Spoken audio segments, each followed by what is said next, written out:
I pledge allegiance to the flag of the United States of America and to the republic for which it stands, one nation, under God, indivisible, with liberty and justice for all. Okay. And with that, next item on the agenda for Selectwomen's updates. Just a few quick things I wanted to let the board be aware of. I'll send out more details in email, but you know, the EV charging station program that the board appropriated up to $65,000, I think 2 months ago for, we're kind of reconfiguring that a little bit.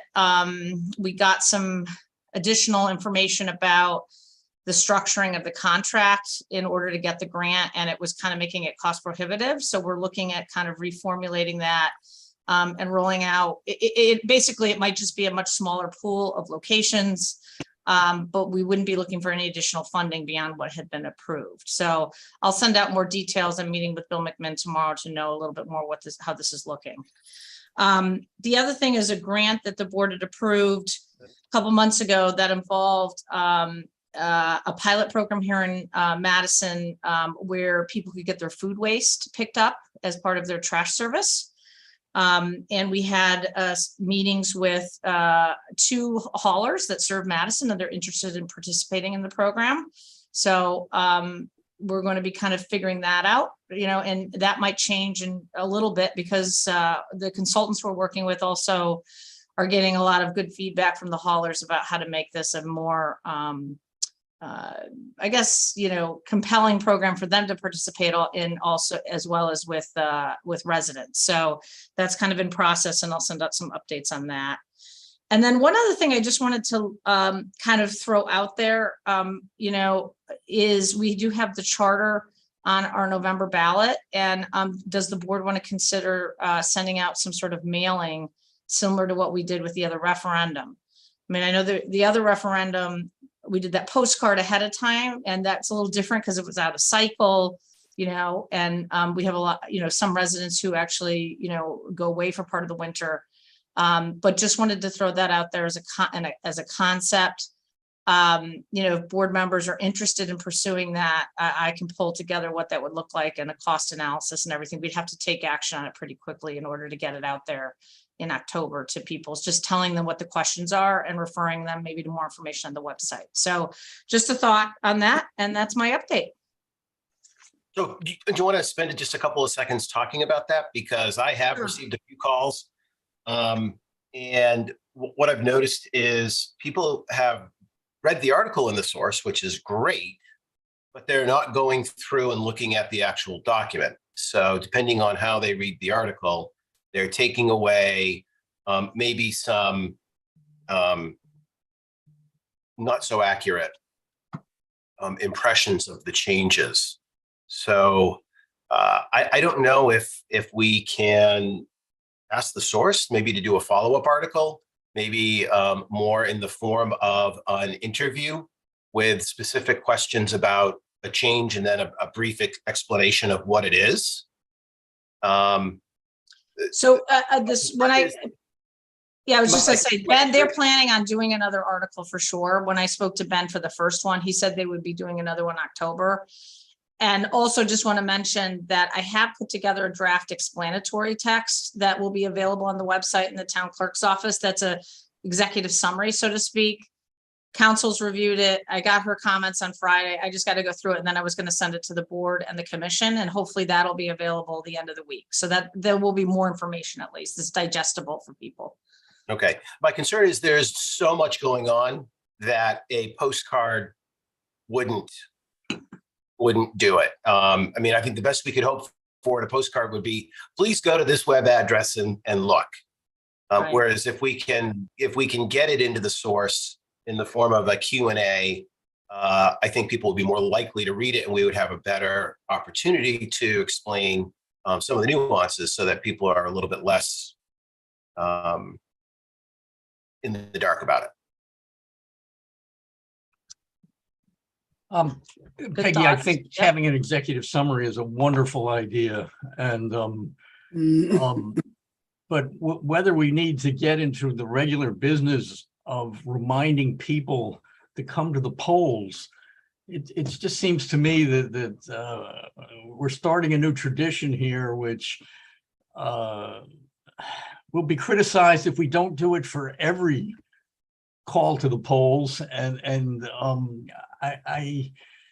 this is a regular election cycle. I feel like we don't need to be parenting people to remind them to come to the polls. They should have enough other cues and reminders for something like this. I can see sending postcards if we're having a special referendum at an unusual time. But on a regular election, second Tuesday after the first Tuesday after the first Monday in November, I don't know. I feel that's more than we should. I don't think that's a tradition we should start. Is that the role of the political parties to some extent? Usually they're reminding everybody. Yeah, I just thought it was worth a conversation because this is a very local issue. They're going to have people are going to have a lot of reminders to vote because they'll be getting their mailboxes stuffed with mailers as this year closer. Already happened. I think the only idea was to make sure they understood there's also something very specific that they really need to learn about, before they go into the polls. That's all this would be. I'm not necessarily advocating for it, but I thought it was worth, bringing it to the board to see if I should look into it more. So. Peggy, may I just add that I would usually agree with what you propose because I think the more we can do to get them aware, the better. But I think some good points were made. Our mailboxes will be filled. I mean, this is a gubernatorial election. It's going to be big. And also, I think, too, I would assume we'd have some sort of display at the polls with some information on that specific local issue. I know we've done it in the past, and I think if people want to ask some questions on it, or at least before they go vote, have some more information, I think that could be valuable. I can ask about what we can do at the polls. I mean, because I don't know. I think there's rules about, what can be made available to voters prior to going in. Anything that the town does is not going to be advocating, obviously, or Right. against. It's going to be just informational. So, but it's a good thought. I'll ask the registrars if that's something that would be like a table out front of each polling location, at least with the executive summary information or something. And like I said, this will be reviewed by town council. So to make sure it's just fact-based. So, okay. So it sounds like generally probably not worth focusing on a postcard. It's going to get lost in the mail, literally, that everybody will be getting. So that's it on my updates. Any other liaison reports or comments? No. Okay, great. All right, moving on to citizens' comments. Jacqueline, do we have any other citizens' comments? Any hands raised? No hands are raised. Okay, great. All right. Okay, moving on to item number 1 under business. I'd like to get a motion to approve the consent agenda as presented to the board. So moved. Second. Okay, any questions, discussion? All in favor, say aye. Aye. Great. Okay, great. Item number 2 is discuss and take action to approve a recommendation from the Academy Community Center Building Committee to award Collier's project leaders as the owner's project manager for a fee in the amount of $338,732. So Moved. Second. Great. Any further discussion or questions? I think, I don't know, do we have anybody here, Jacqueline? Yep, I'm just moving up the chairman, Joe Ballantyne, and Okay, Bill McMinn is also on that. I'll promote.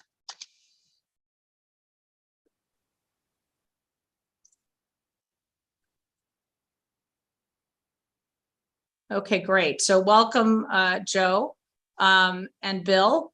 Maybe if you just want to spend a second talking about the process that you went through, which I know you interviewed a number of candidates for this position. So I'll turn it over to Bill and Joe.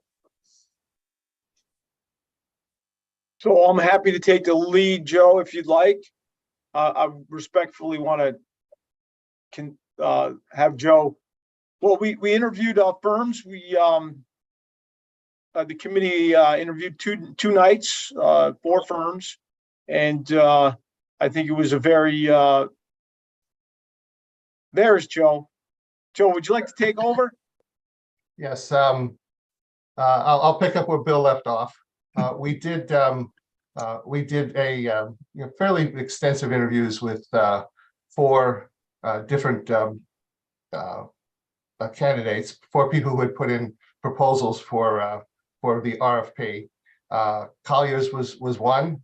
Of course, they're very familiar to the town. STV is a fairly large, very large actually, contractor in this space, and then we had someone from out of sort of out of town, ORR, and an individual from New Haven. We took those. We took the notes, gathered them, and met on about a week ago on together as a committee and discussed them and ended up with a very lively discussion. If anyone was listening in or heard or Bill, but ended up choosing Colliers unanimously. They had a lot of strong points, including their familiarity with the town, familiarity with the building, and it wasn't just their past. They had a fairly robust presentation, a good project manager, and a good plan for going ahead with the building. So after discussion, we recommended them unanimously and recommended that the Board of Selectmen approve. Anything more, Bill? Did I miss anything? No, I think you covered it very well. I think the key point is there was 4 very active, participants in the companies that we looked at in the committee. I think, did a really good job reviewing and making the selection. And, I'm very happy with what they did, and I'm happy to help them and support them. I support them all the way. Great. Any questions from board members on the contract? No? Well, we're excited to get this going. I know we're a little delayed compared to some of the other projects. So I think this is a great next step to get the project launched. And obviously Collier's familiarity with the project will make it even easier. I know town staff, they've worked really well with Colliers, and they do a great job in terms of just tracking expenses and coordinating with the finance department and all that. So hopefully that'll keep things running very smoothly for your committee, Joe. So with that, I guess, all in favor, say aye. Aye. Aye. Okay, motion passes unanimously. Great, thank you. And good luck with all the work. We'll have you come back and give an update and report as you kind of, maybe in another month or two, once you've kind of getting into the thick of it, so to speak, we can talk about bringing it back to the board. So, all right, Thank you, everyone. Thank you. Next item on the agenda is discuss and take action to approve the changes to the charge for the Academy Community Center Advisory Committee. So moved. Second. Okay, great. And basically this is just aligning. We had decided, at a previous meeting to pull the voting member position off the building committee because there was a concern to have somebody on both committees and having to go to both meetings was too much of a burden. So this is just making that same, we kind of forgot to do it for the other committee. So it's removing them as, changing the charge, removing them as a voting member. So they're going to just choose how they want to interact with the other committee. And we've already had some discussions about how they think that might work. The 2 chairs are. So that's really just the essence of the change. We just kind of forgot to do it when we did change the other charge. Any other questions? No? Okay. All in favor, say aye. Aye. Aye. Okay, great. All right, item number 4, discuss and take action to approve the following appointments to the Academy Community Center Advisory Committee. Rosalind Fahey, John Limerandi, and I apologize if I mispronounced that, Joan McPherson as vice chair, Lisa Nee, Beverly Sobran, and Bill Stableford as chair. Second. Okay, great. And just obviously excited to have more volunteers step up. I think it's a great group of people. They're excited, I know, to get moving forward on this. And some of the people have been involved in the project in the past and others haven't. So it's kind of a nice balance with that. So thank you for stepping up and volunteering. All in favor, say aye. Oh, Peggy, yep. excuse me, just a question. And I apologize if I missed this, but I hope we get back into the practice of giving the resumes to the rest of the board. I think Bruce and I don't know if it was Al or Scott that helped him with this. I know it's time consuming, and I thank all the volunteers, but it would be great before we vote. I got the resumes last night, so it just would be helpful. A couple people I knew, a couple I didn't. Some of the resumes weren't completely filled out. It just would help in the future. One of my concerns has been, and I said it to you about the building committee, that we seem very light on recreation people. It is a concern of mine. I know we have Austin voting, but he's a resident. He's a citizen of Madison, but he's also a staff member, which sometimes ties your hands on these boards. You saw there's sort of a pecking order. So it's almost like I would have reversed and had a commission member from Beach and Rec be the voting member, and have Austin be the one that would really be advising them, which I think would be great. But anyway, I'm just a little concerned when I look at the list. This is the second list, the one with the building committee and all this. That seems to me a little light when it comes to recreation. I just think it would work better if we had just put a little more emphasis on it. But again, I think we should make a practice when we're going to vote on people to be able to have those resumes with a few days notice. We might have got them and I missed them. Yeah, no, I know. I think they were sent out quite a while ago, but obviously different since we're now at a point we're voting. So point taken, and we'll make sure those get into the packets ahead of time. I do think that some of this is just we have who we have apply, and we had a pool of people that kind of just applied for academy, and then we had to kind of break it up into the building committee and then this committee. But I think also, at times, if there's a concern that there's not an expertise in a specific area, we can certainly look to Colliers to pull in recreation type, experts. And then I know we do have people in the community.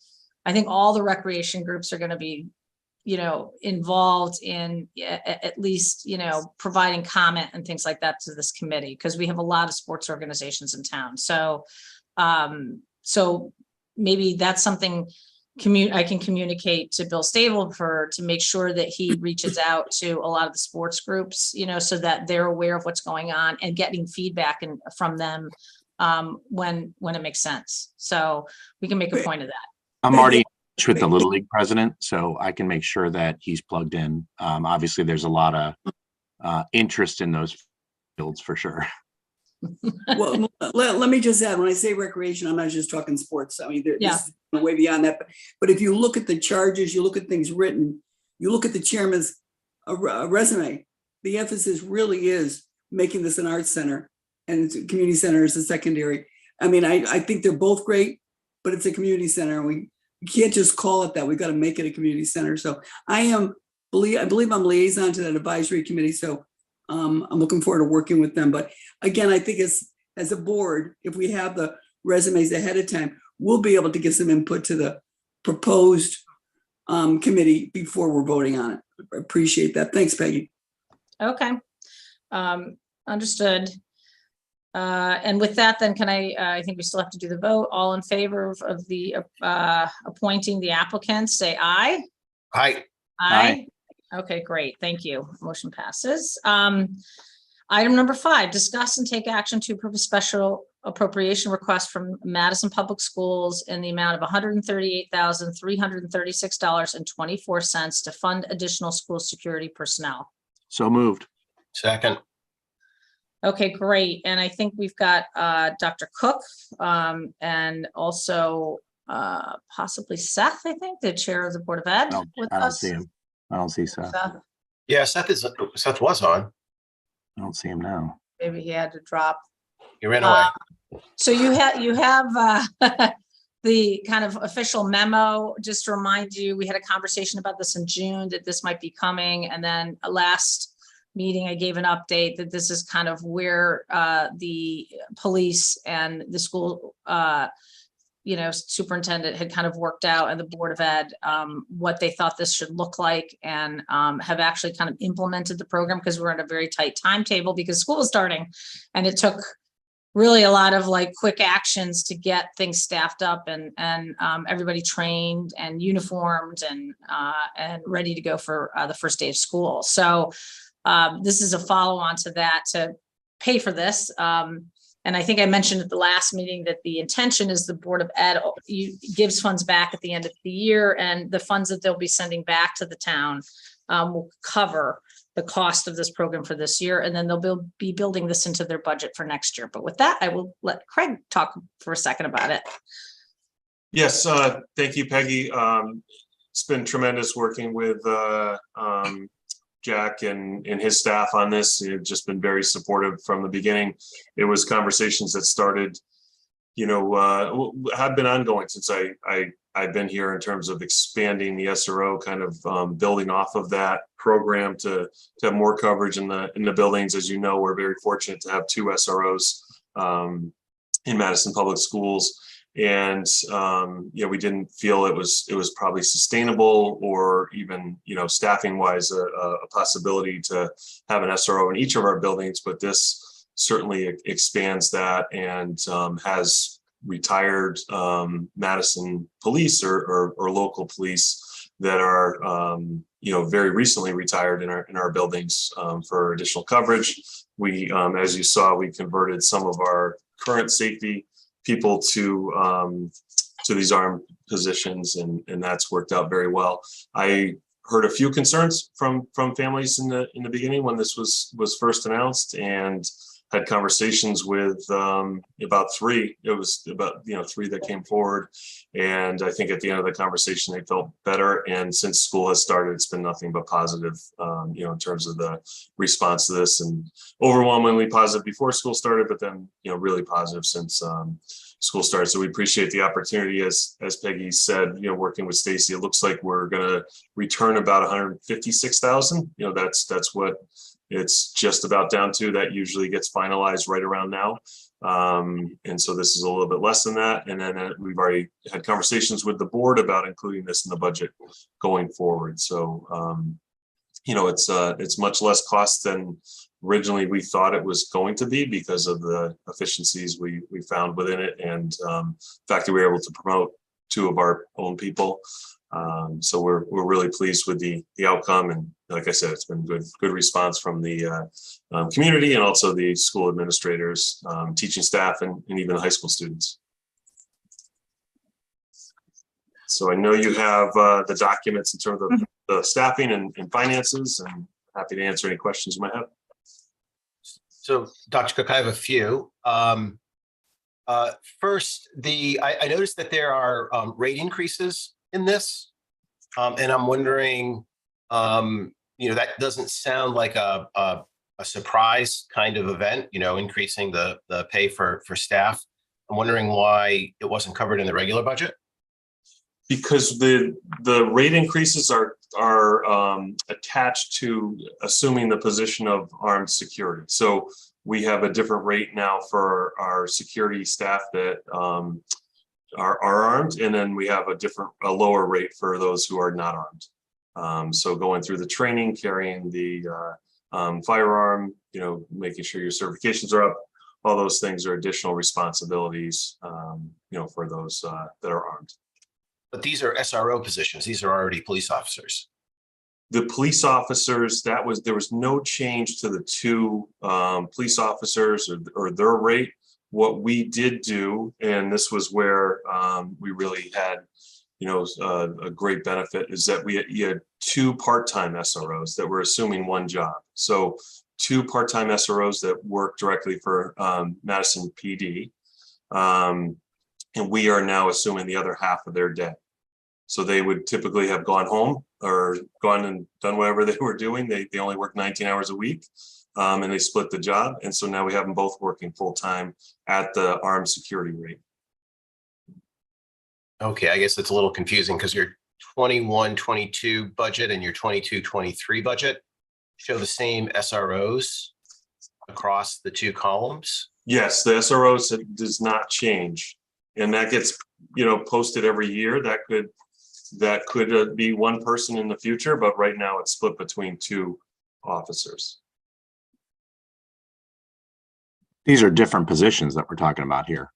These are Right. two incremental positions that are armed, not Okay. not necessarily just SROs.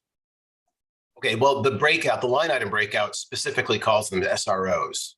So, and they're referred to as Madison PD in the detail above. So that's what's confusing me. There's no change in the SROs. It's just the people, and that's why we used names. I wouldn't normally have used names when I communicated with the public, because it is a little confusing. But the two SROs, we have no control over what you pay your staff. Like, if you think of it that way, I can't give them raises. So they are the same as what was budgeted for you and the two SROs. The only difference is they're working the other 19 hours for us. All right. All right. Can you give us a sense of where you're at on your staffing trajectory? Does this represent the endpoint of security staffing plan, or are we somewhere in the middle? I think we are at a great place that will get us to 2025. And then in 2025, with 4 sites versus 6, I think we'll actually be able to slightly decrease where we're at because of the different staffing. Not significantly, but I do think there could be a decrease in staffing in 2025.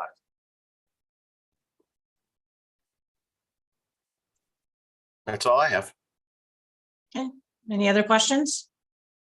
Yes, may I just ask Craig, first of all, I totally support the plan. I'm happy to hear that the parents have really bought in. I know there's always someone with some concerns when armed guards are mentioned or whatever, but I think you folks have done a good job on this, and I think you've done a good job of communicating it.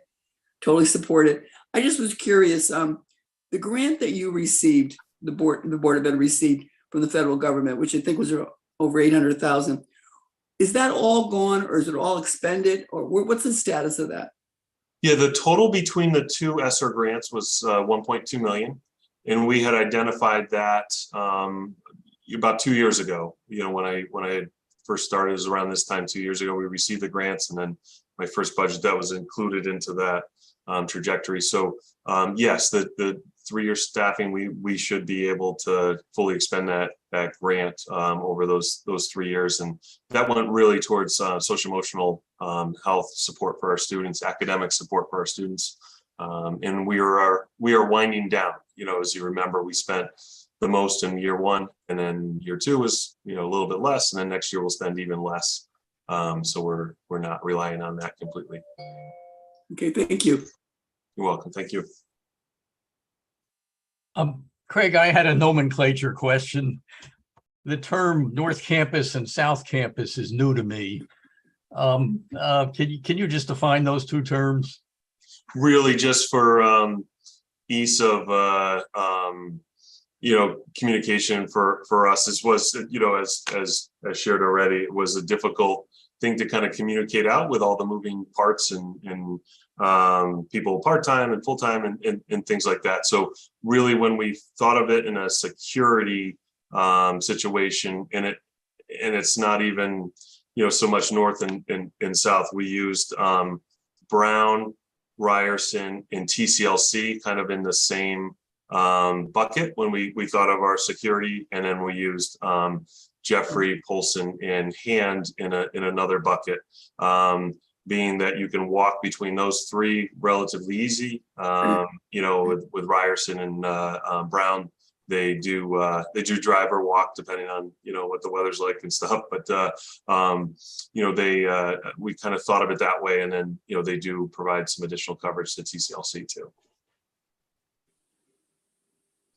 Craig, I'm curious what the student reaction has been to these retired officers now inside the schools. Has it been a buzz, or a positive thing, or a high five thing, or what's the sense? I think, and again, I really don't want to take credit for this. Jeremy York and Jack Drum were great in terms of identifying people, but the fact that For the high school students, it was 2 people that they know already. I mean, so they know the SRO returned. It's so important for them to have consistency. So the 2 people that became armed at Daniel Hand were people they were very familiar with. They saw every day last year. And so, unless you're, I mean, it's clear that they're carrying, I think, to me, but I don't think the students even notice. But Mr. Salvatore did a nice job of communicating that out.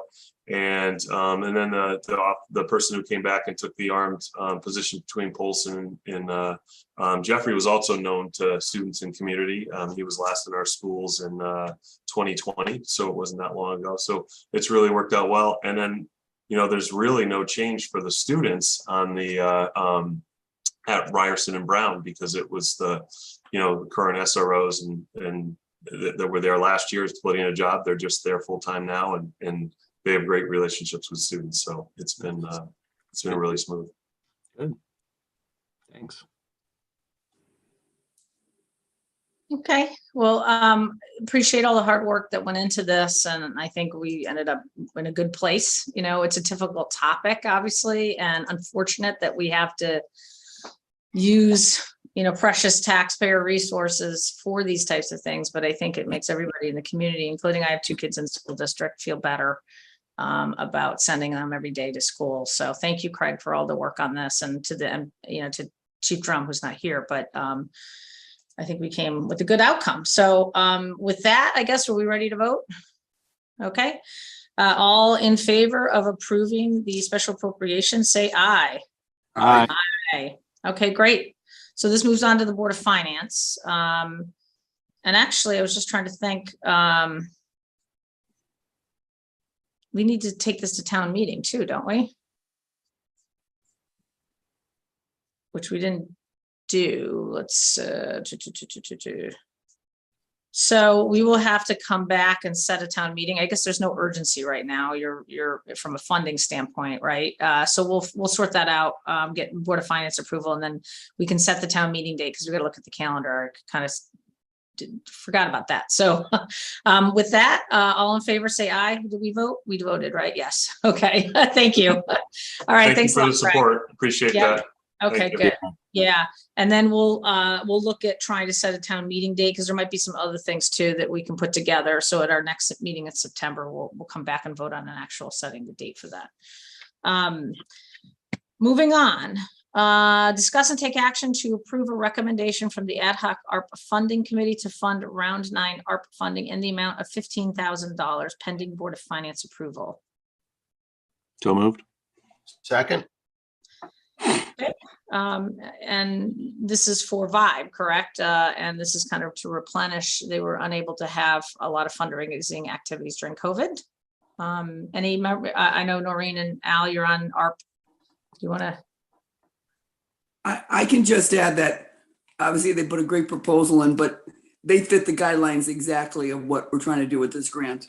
I think that was one of the specific things that stood out.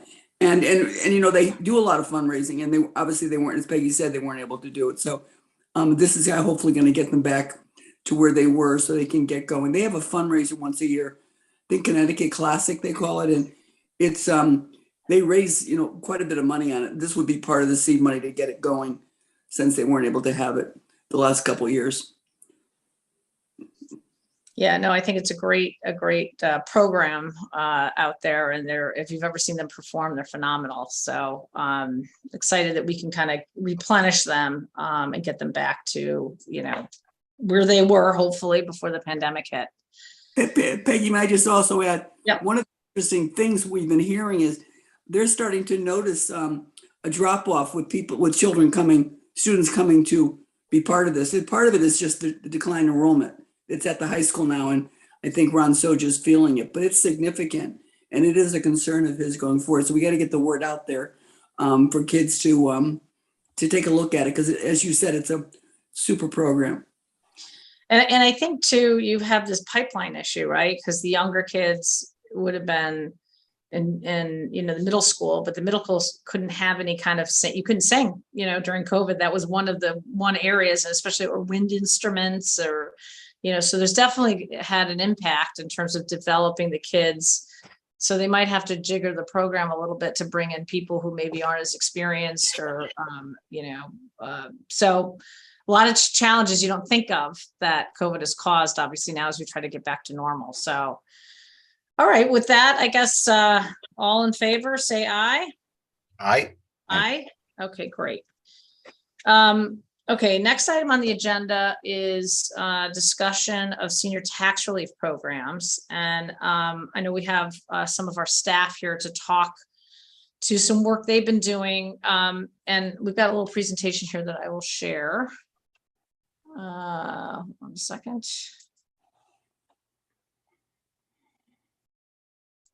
That's it.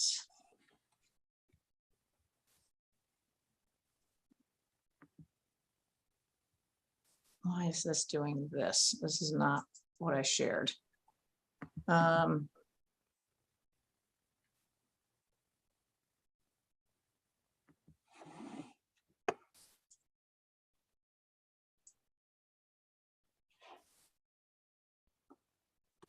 I know why. It was on the other screen. Can you see this now? Yes, Yes, we can. Yes. Okay. So Austin, I'll just kick it off here and then I'll turn it over to you. Does that make sense? Okay, Sure. just to talk about a little bit about why we're here today. We are actually required to review our tax relief programs. And the senior tax freeze is now 5 going on 6 years old. And so that was the newest of the program. So the both the Board of Finance and is required to take a look at it. And the Board of Selectmen is required to review the abatement program every time we do a revaluation. So we're kind of needing to do this. But I think also some of this is just the experience that the staff has had in a very hands-on working with the community and implementing these programs. And so understanding a little bit, they have a great insight into where the need is and who's getting the need and who needs to perhaps get the need. And then also some of the administrative issues about the fact that we have these 3 town programs and also there's a state program. So, trying to take a step back and look at all this, each one has their own eligibility requirements, on timelines, and they're not all the same. So it does create a lot of paperwork, but also confusion for the residents because sometimes they're scratching their heads like, where should I go from here?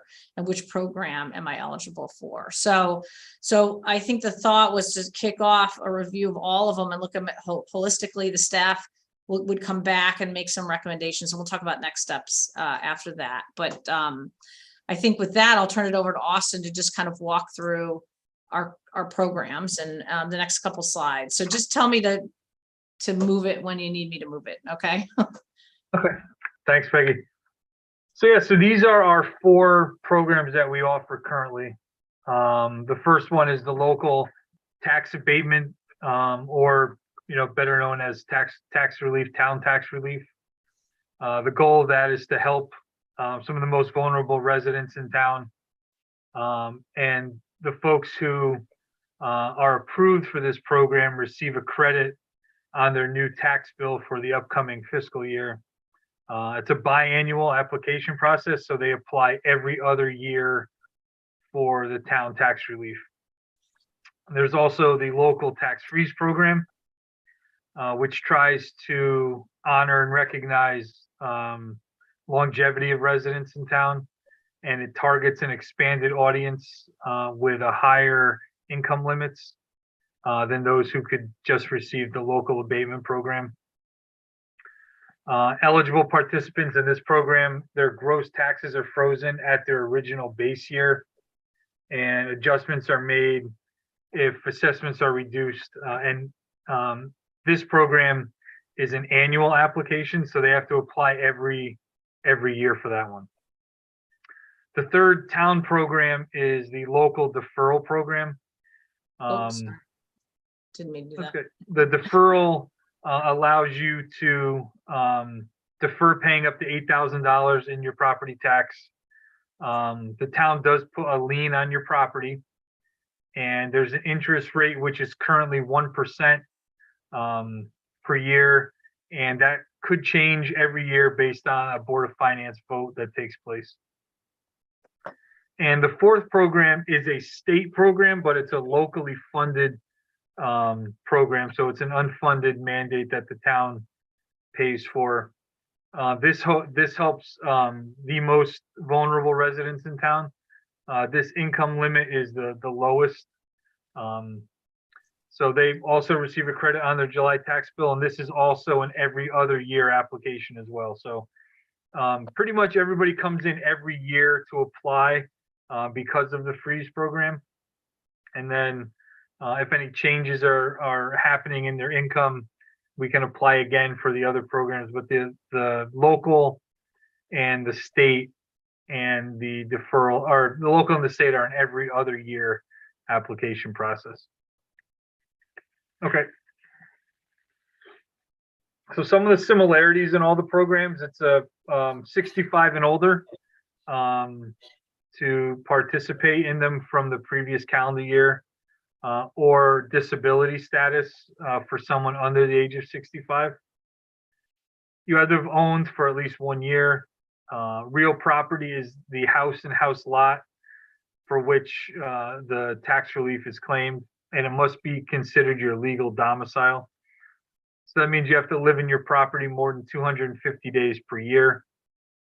A surviving spouse, and this is applicable to all the programs. Surviving spouse of previously eligible owner who's 60 years of age and older can qualify. And the spouse of a homeowner living in a nursing home on a permanent basis who is 60 and over can also qualify. Joint ownership will be proportional to the legal interest in the property.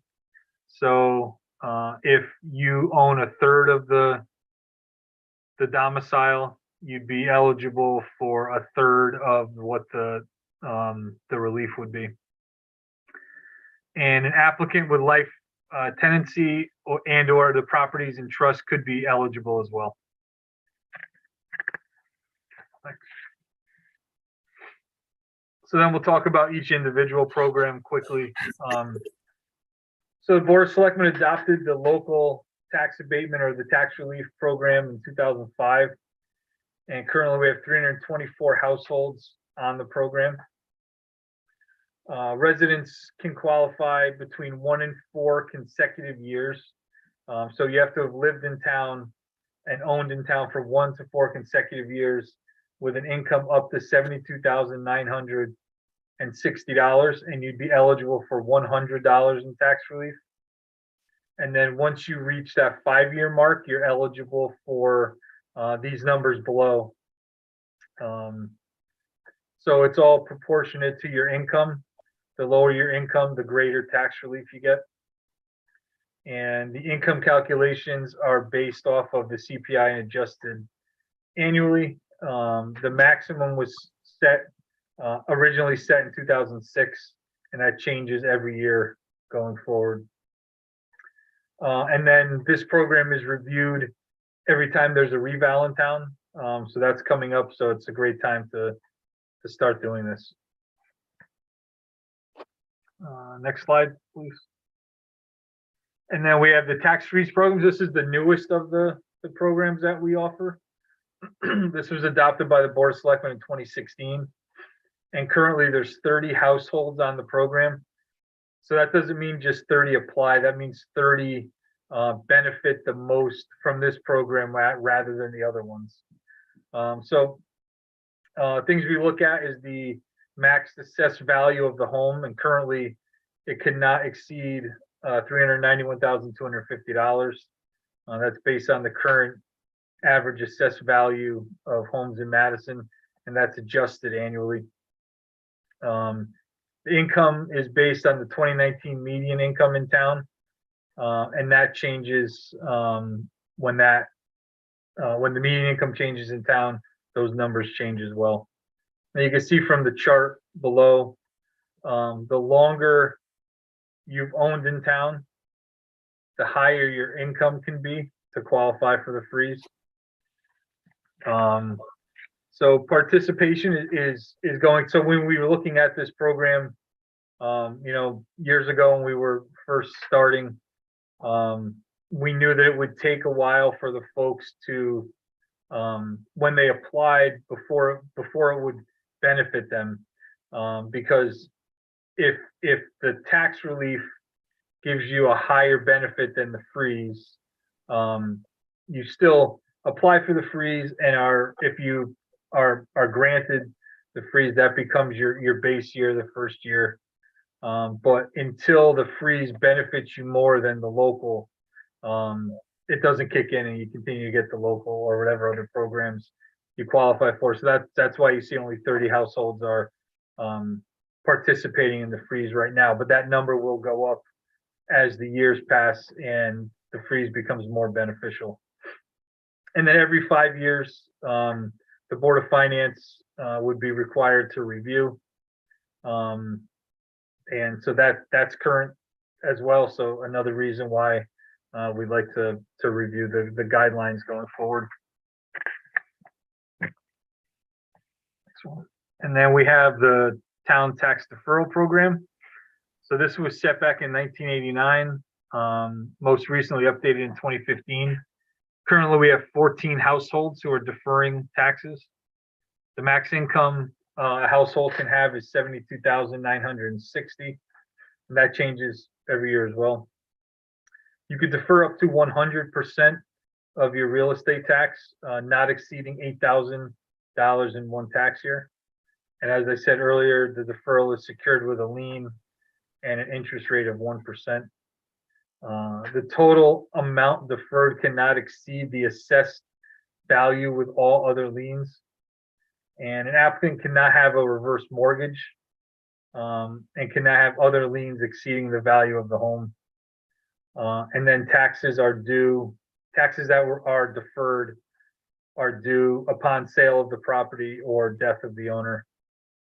And there's an annual review and revised as required by the Board of Finance.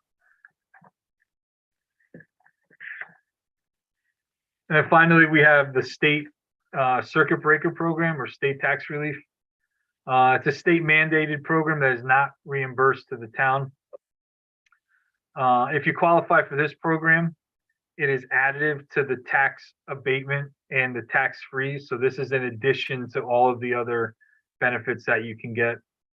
And as you can see on the far left of the table, the income guidelines are lower than the tax abatement, the tax deferral, and the freeze. And currently we have 147 households participating in the program. And as an aside, the application period for all of these is February 1st to May 15th. That goes for all the programs.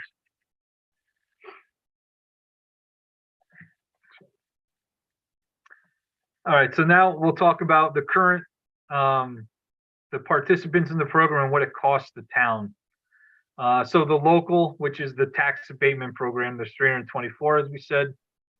And currently the benefits are about $312,000 per tax year. And the tax freeze with those 30 who are participating in it right now is $19,968. So that totals $331,800. And the state mandated state tax relief program with the 147, it's around $84,000 in relief that the town provides for that. And as of August 31st of this year, we have $82,812 in deferred taxes. And the total balance of deferred taxes since inception of the program is $742,981. So currently, there's a cap for the local and freeze programs, and that's at 1% of the approved budget, which today would be $913,601, and we're only using about 0.5% of the cap. So we have room to make some changes and try to help additional folks in town. And that's what we'll be looking to do going forward.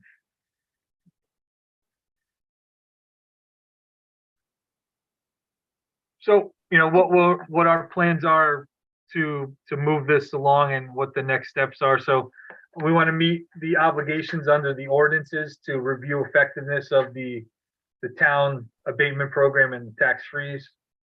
And we will, work jointly with the Board of Selectmen, Board of Finance, and other town staff to evaluate the programs and determine how they overlap with each other and assess how we can, achieve these goals that we've set for ourselves. The Board of Finance has appointed members for the required committee to look at the tax freeze. And myself and other town staff have identified some areas for opportunities for improvement, both administratively and for the Madison residents who are able to apply for these programs. So, excuse me, with that said, we would like to target to be able to make these changes final, implement them for the coming program year, which would be February 1st of 2023. So, I know town staff has been working diligently on coming up with ways to improve the program. And we look forward to sharing that with both the boards when the time's appropriate. So I want to Any just questions? I just want to first of all give a lot of kudos to Austin and Heather Noblin, who and Orietta, Stacy, everybody has really kind of dug in and analyzed these programs. They know it very well. To me, it's still a little overwhelming when we hear these things. They're complicated and how they impact each other. And so I just want to say they've done a great job starting to cut that process of figuring out how do we, make changes and make things more streamlined and make them more effective also. But with that, go back to questions. Any questions? I'm blown away with the fidelity of these programs. And I think it's smart that we're taking the time here to, relook at them periodically and refresh them and ensure that they're up with the times. So I applaud the effort here. I think it's great. And it sounds like we've got a sort of a cross section of our town employees really looking at this together collaboratively, which is also fantastic. Very naive question, Austin, but I'm going to throw it out there anyways. Why 60 versus 65? Is that a state mandated age they leverage? It is 65. 65 is the age to qualify.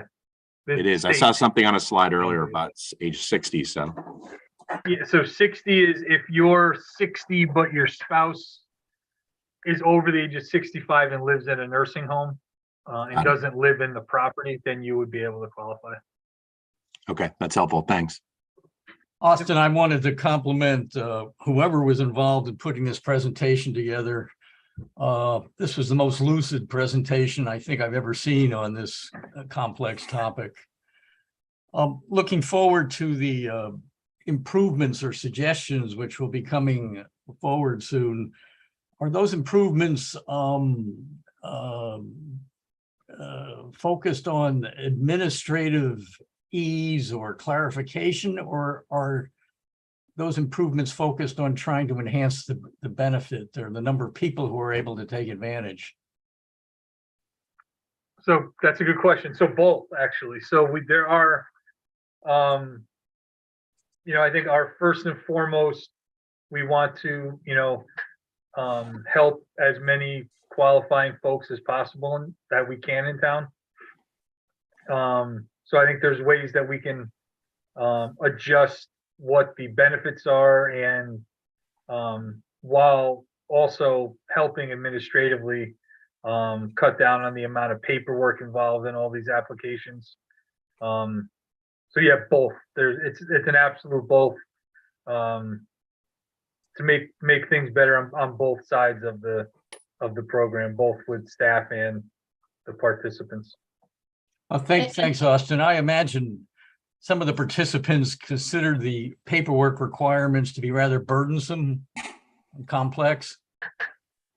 So so the staff at the senior center sits down with each of these applicants every year and does the paperwork with them. So they're not taking it home and doing it on their own. That's So the amazing. process is you need your tax return. So you get your taxes done.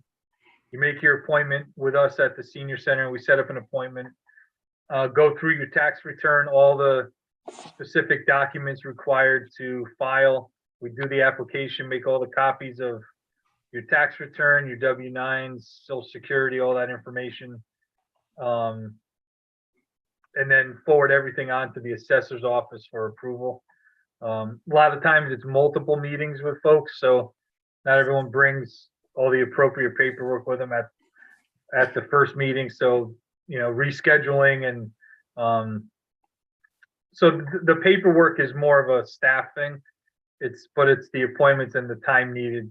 Now, each appointment probably takes 40 minutes, half an hour, 40 minutes per person.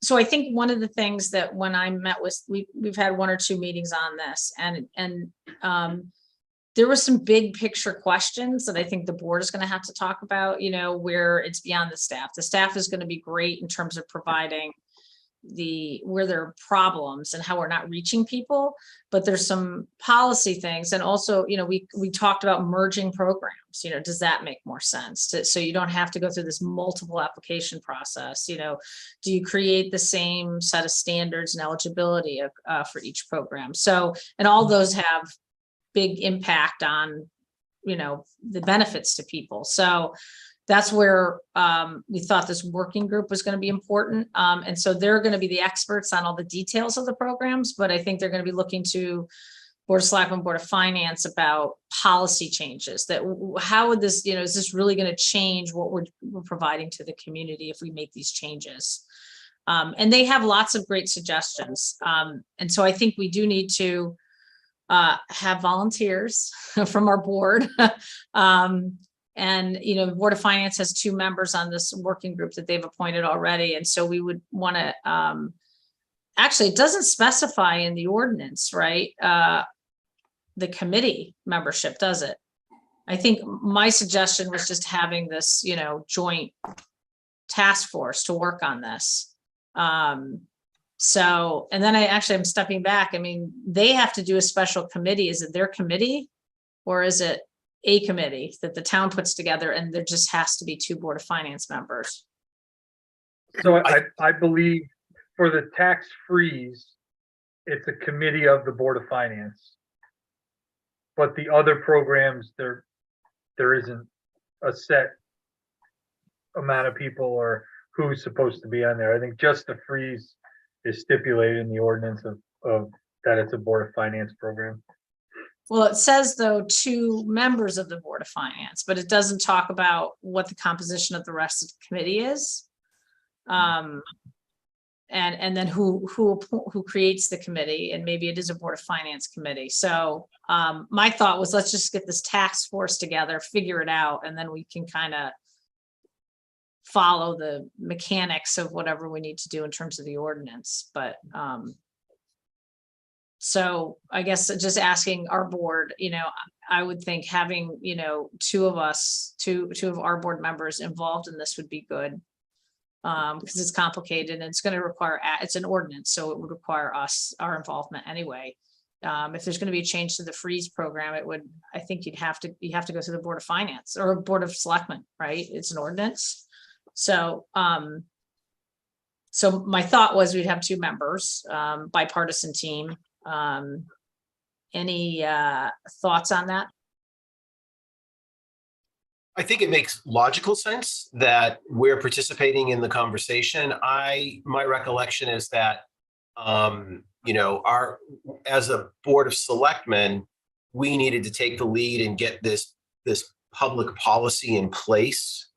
But it substantially becomes a Board of Finance function after that. So to the extent that the Board of Finance is discussing policy, we need to be involved in that. I guess maybe we need to find out what their intention is for moving this committee, this, whether it's ad hoc or permanent, or whether they want members of the public or just more Board of Finance, Board of Selectmen. We need to understand their intentions a little bit better. So I know that they've appointed 2 people.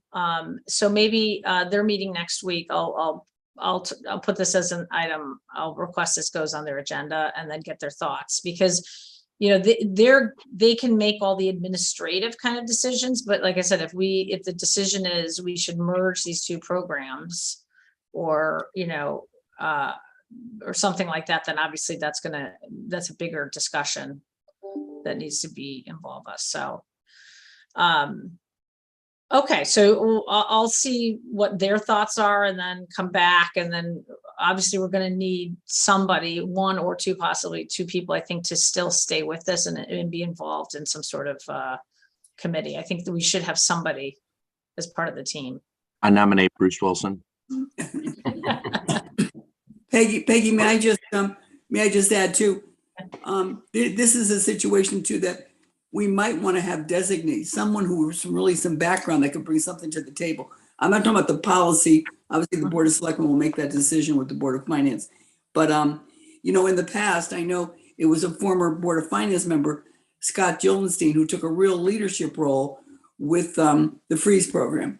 And it was something, and he had enough knowledge and background that he really did a great job on it. We need that person again. And I think if there's some of the community that could help advise us and maybe be our designee, I would just think we could consider it. I think Bennett was also involved, if I remember correctly. Who was He that? was on the Board of Finance, though, I think, right? Yeah. Oh, that, no, he was, you're right, he was, but it happened to be someone that had some expertise and a lot of knowledge about it. It was something he was passionate about. Want to make sure we have that type of person on again. Yeah, no, that's a good thought. That's a very good thought. Maybe we have to dust off and look at who was involved back then, and you came out with some great names and see. I always reach out to Scott too. Scott, he's reachable, so. Yeah. Yeah, I think, you know, ultimately, you know, we want to make sure that, you know, the goals of these programs are being achieved. And interestingly, I was at an event last night and talked to Fillmore a little bit, and he, you know, we always come back to, and I remember this back when I was on the Board of Finance prior to this, is that deferral program. You know, no one seems to take up the deferral program. We've only got 14 people in it. And yet that seems like one of those programs that doesn't seem to get a lot of interest from the public participating. So, but I think Peggy, that really is the lean. We tried years ago, really push this, 'cause it is the one that I think could be the most beneficial in the end. But that lean, you know, Connecticut Yankees they pay their houses off. They're proud of it. And the idea that they'll lean back on, and it also affects them with their credit. With that, we had one gentleman came in, was having trouble getting a car because of the program. So it looks good, but there's some strings attached that are problematic. Well, and I think that I think those are absolutely, and that was, I think, where you know, people that might benefit from that don't want to participate in that. And so are there other programs that make sense for them? And so I know that's what the staff spends a lot of time looking at and working with seniors, trying to figure this out. So I will, I think we'll agenda item for Board of Finance, get their thoughts. And then I think ultimately there'll be some sort of working group. Maybe it's bringing in members of the public as well, or people who've been involved in this before.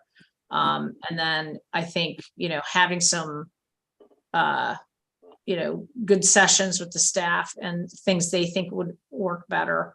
We can come up with a plan that both the boards could support. So cleaning some of this up and just making sure we're serving those who really need it. So, okay, with that, well, thank you, Austin.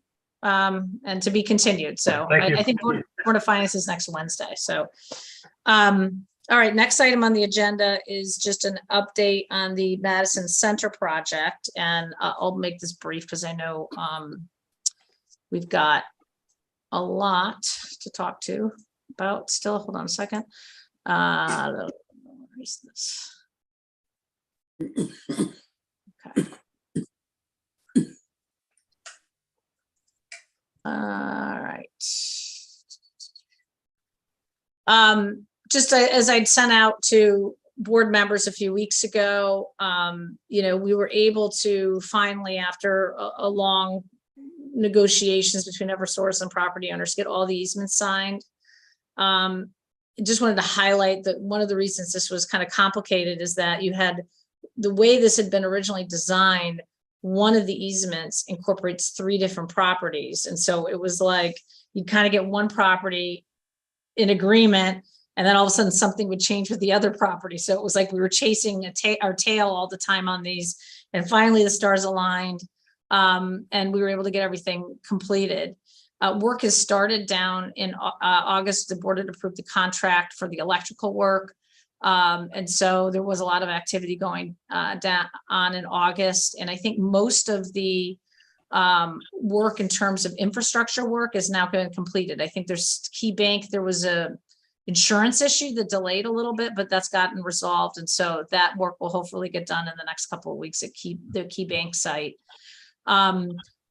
Once that's done, then the next step is the each property owner is electrical service is going to have to get changed, like the box where the service goes into their building and things like that. And so that's going to have to be bid out as a separate another project, and that's going to happen this fall. Once all the boxes are upgraded, everybody's hooked up, that's when Eversource would come in and take the poles down. The poles is kind of the last step. And so, you know, this fall will be all the on-site work at the different properties in terms of, you know, the individual boxes, and then the poles would be the last step. So I'm hoping it's going to be, you know, it may be depending on weather and stuff like that. It might be not, you know, by the time the electrical work, it might be like March before they actually take the poles down. So I will update you as I get further information on that. And I think clearly we'll try to have a nice event around that, because I know a lot of hard work over, you know, 15, 20 years has gone on to that step. But I will say the reality is we still have a whole nother piece of the project. And actually, let me jump forward to, this is the original kind of plan. And as you can see, the work up until this section, which is the firehouse, I think right here, has been done. This is, you know, from the library, post office, all the streetscape work has been done, but then we kind of stopped, and that was because of budgetary constraints. And, you know, they had to re-engineer the project. So the idea is now to, okay, we've gotten here, we're going to get the poles down and get this all that's taken care of in the next, you know, hopefully 3 to 6 months. Then we've got this whole piece. And so the town has really been actively pursuing some grants, and that's one of the things we'll be voting on after this. Is to kind of get funding for this piece. And I'll just walk through kind of, and these numbers are based on an analysis that had been done 2 years ago, I think in 2020, when I kind of brought this project back to put into CIP. So they're not 100%, I don't want to say they're not accurate, but it depends on what you include in them. The town originally had estimated around $2.5 million for the whole thing, and that goes from Wall Street to 79. You know, when they went through and actually started to launch the project, you know, it came in way over budget, and they basically had to re-engineer it and spent to get to where we are, you know, roughly $2.9 million. And we were fortunate that we got some state grants. I know, Noreen, you were probably had your hand very involved in those. And, you know, the town also stepped up. So the town stepped, you know, put in over almost $1 million into the project. And then this state grant supplemented another $1.9 million. This utility phase, which is what we're in now, we had estimated when we put it into CIP back in 2020 at about $356,000. As I mentioned, when we approved the contract a couple of months ago, this may not be enough because the cost of conduit has gone up and labor costs have gone up quite a bit for electrical work. So we're probably going to need some help on this 356. And Rob's in the process of bidding out now, or will be bidding out the piece of hooking up all the individual businesses. So that's where we're just gonna have to see where we come out, but there may be a little bit more funding needed beyond this 356. And this is what it was in CIP. And then the next piece, which is that from the firehouse down, is we're now calling phase 3. We had a engineering firm provide us an updated cost estimate for that piece, and it came in at around $1.6 million. So that was what we used to put in our grant applications, and we applied for 2 grants. One was a steep grant, and which maxes out at $500,000, and then the other one is a transit-oriented development grant, and that's what's in your packet today. And that amount could be up to 1.2 million, but it depends on whether or not we get the steep grant. So we can't double dip, so to speak. If we get steep, then they would probably most likely ratchet down what we would get from TOD.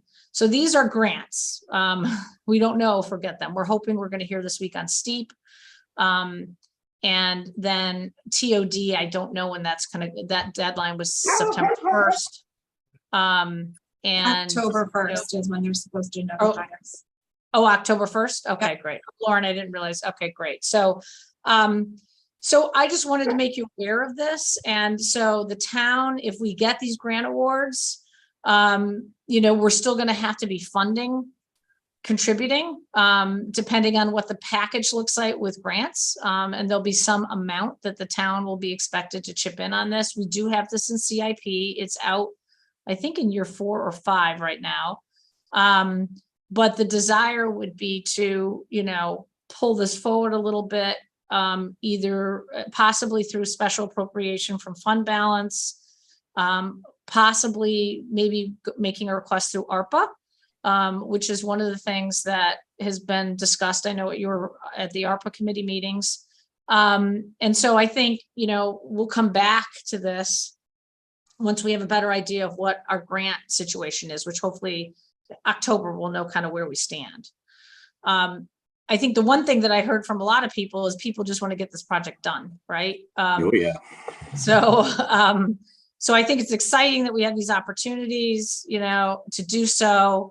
And this map just shows this is the piece that would be in white that was part of the grants that we submitted. And that's the, you know, kind of the remaining part of the project to 79 to extend it. And this piece right here. And then I think, as I said, that's kind of this right here that needs to get done. And then this, I think you can't see anything on here, but this is just a more detailed schematic of what it would be. So we're kind of calling this phase 3 now. And so that's kind of, you know, I just wanted to update you. And hopefully in October, I can give you a better picture, and then we can talk about, you know, once we know what the grant money is, how we want to handle this from a CIP versus special appropriation route and timing, you know, how we would want to move this forward, so we can get it going. Peggy, can I ask you to clarify, when the utility poles come down, will they be coming down in the phase 3 area as well as the previous area?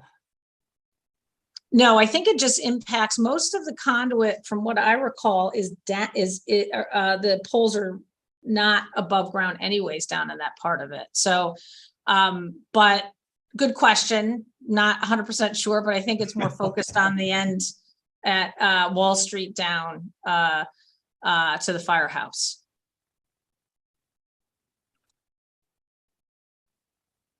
Any other questions? No? Okay, great. So, and I do want to thank Lauren and also, you know, the Aaron Mannix, as well as the Public Works team, Rob and John, because I think we all kind of pulled together in July and said, let's get these grant applications done. And it was some scrambling to update numbers and pull it together.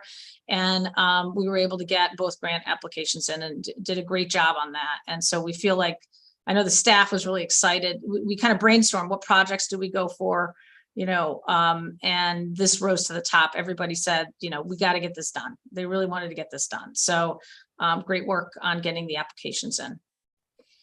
So with that, and hopefully we'll have some good news this month. Next item on the agenda is just approving basically the application for the second grant.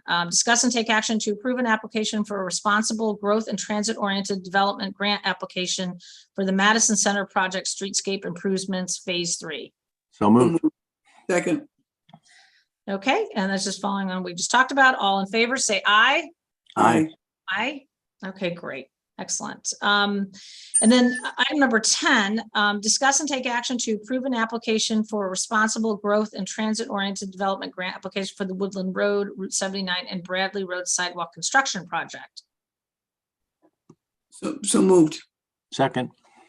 Okay, so this is actually, we put in 2 applications for the TOD grant. And what happened is we have a sidewalk improvement plan that connects Concord Meadows to Bradley Road and downtown all the way up to Route 1. And we had received this grant a while ago. This was, I think, 2018 or something. And Lauren, you might remind me when the other grant had been received. But budget came in, and that's when, you know, the actual, when we started to launch this project, we're in the thick of it now. It came in double what the original estimate was and what the grant had been. So we thought, well, let's go for a TOD grant to see if we can finish it. You know, we have the ability to tap into some other account funds, and I forget, Lauren, you might refresh me, but John has a plan in terms of how to pay for the overages if we need to go there, but we're hoping we can get this grant to supplement and cover the rest of the cost of the project. And we just said, this project is I think exciting because it's going to create sidewalks, safe passage, you know, all the way up 79 to Route 1. So it's really going to try to connect everything downtown, and including Concord Meadows being one of our affordable and disabled housing complexes in Madison, more easily to the train station as well as downtown. John, are you there? You're muted. Great. What was the John? Can you just kind of say? Hi, yeah. Sorry, I was kind of butchering the summary of this, but basically, didn't the project came in? What was the variance between what we had budgeted versus what the cost estimates came in at? The latest cost estimate, based on the latest drawings, which are pretty final, was $706,000, including contingencies and things like that. So, and the original grant, the community connectivity grant that the town received, was for $400,000, which was the cap on that grant. So there's potentially additional $300,000 to make up the difference. And so we actually, there's money in roadway accounts, operating accounts, that are identified for that difference if we don't get the TOD grant. Hopefully we get the TOD grant, and I think that was, if I remember correctly, we were asking for $200,000 or plus or minus, and then from the TOD grant, and the additional would come from roadway improvement accounts, the additional roughly $100,000. And you know, and the reason for that is that the TOD grant is, if I understand this correctly, it's preferable to have a town match with that grant program. And I think we did actually speak to the state, you know, because we applied for 2 different projects for the same grant, and we were told that that was absolutely acceptable and common, that towns do that often. And so we could get both, we could get one. But you know, what they're always looking for shovel ready, and this is one that is pretty much shovel ready, right? Because we're going to be starting to do at least up to 79 soon. And you just had a neighborhood meeting, right? Yes, we had a public information meeting last week, and it went really well. There was a good turnout. Maybe 20 or so residents, which is a pretty good turnout for these type of meetings. and they spoke, in favor of the project. They had good questions on the design and the layout and so forth. But I didn't, if there was anybody in opposition, that wasn't stated in the meeting. It seemed like they were very optimistic or very enthusiastic about the project, and residents mentioned they walk down Route 79 to get to downtown, and they're in the grass shoulder, so it's less than ideal. So the meeting I thought went very well. Great. So with that, so that's what this grant application is for. And then, we'll find out what happens. But any questions for John on the project? No? No. Okay. Well, thank you, John. And we're fingers crossed. It'd be great to get this project moving, because I think it's one that's going to be highly visible, and it's going to serve a lot of different people that love to bike and walk in our downtown area. So all in favor, say aye. Aye. All right, great. Motion passes. Thanks, John. Thank And you. also Lauren helped with that grant application as well. So she was intricately involved in all that. And with that, I guess we can open up to citizens' comments. Jacqueline, do we have any hands raised? None. Okay, great. So with that, I guess we will so the public knows, we're going to be adjourning into executive session. Board members, I just want to remind you that I sent out a separate link for that executive session, and then we'll have to log back onto this link to close out the meeting. So with that, I'd like to move that we go into executive session, and to invite into that executive session Gabe Giron, I don't have the list in front of me, Ira Bloom, Ed Dowling, and Deborah Ferrante.